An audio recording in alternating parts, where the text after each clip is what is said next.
প্রায় অনেক দিন পর এভাবে ঢেঁকি দিয়ে চাউলের গুঁড়ি করা দেখছিলাম।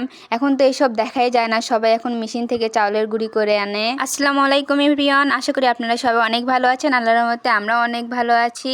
এই তো সকালবেলা ঘুম থেকে উঠে দেখি আমার আম্মু ঢেঁকিতে চাউলের গুঁড়ি করে নিচ্ছিল।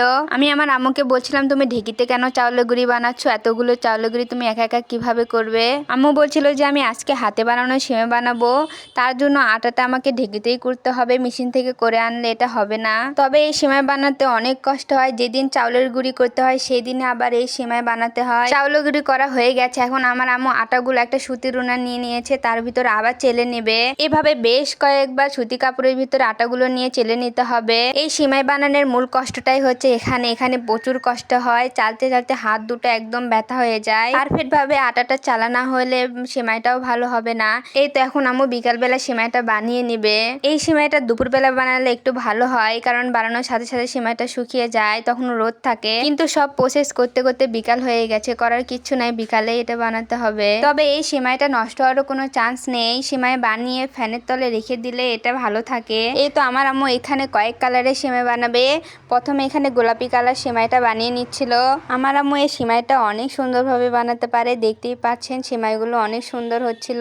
মায়েদের হাতে মনে হয় জাদু আছে, মায়েরা সব করতে পারে, সব কিছু বানাতে পারে। আমার আম্মুকে বলছিলাম, তুমি এই সেমাই বানানোটা কার থেকে শিখেছো? আম্মু বলছিল, আমি আমার মার থেকে শিখেছি, তার মানে আমার নানি থেকে শিখেছে। তুমিও চেষ্টা করো, তুমিও আমার থেকে শিখতে পারবা। মেয়ে হয়ে যখন জন্ম নিয়েছো সব কিছু শিখতে হবে, সব কিছু জানতে হবে। আমাদের এই সমাজে মেয়েদের কোনো কিছু অজানা থাকতে হবে না, সব কিছু জানতে হবে, সব কিছু পারতে হবে। হায়রে সমাজে নারীদের কোনো অধিকারই নেই, তারা কোনো প্রতিবাদ করতে পারবে না, তারা কথার উত্তর দিলেই নাকি চাপা হয়ে যায়। যাই হোক, বাদ দেই সেই প্রতিবন্ধী সমাজের কথা। আর এরাও এখন কোনো অংশে কম নয়, তারা সবই পারে। আমার এই কথাগুলো শুনে কেউ কিছু মনে করবেন না, কেন জানি কথাগুলো বলতে ইচ্ছা হলো তাই বললাম। যাই হোক, এখানে আমার আম্মু হলুদ কালার সেমাইটাও বানিয়ে নিয়েছিল, এটাও দেখতে অনেক সুন্দর হয়েছিল। এখানে আমি ভাঁজ করে নিচ্ছিলাম, পারফেক্ট ভাবে আমি ভাঁজ করতে পারছিলাম না, তবে দেখতে খুব একটা খারাপ হয়নি, ভালোই হয়েছিল।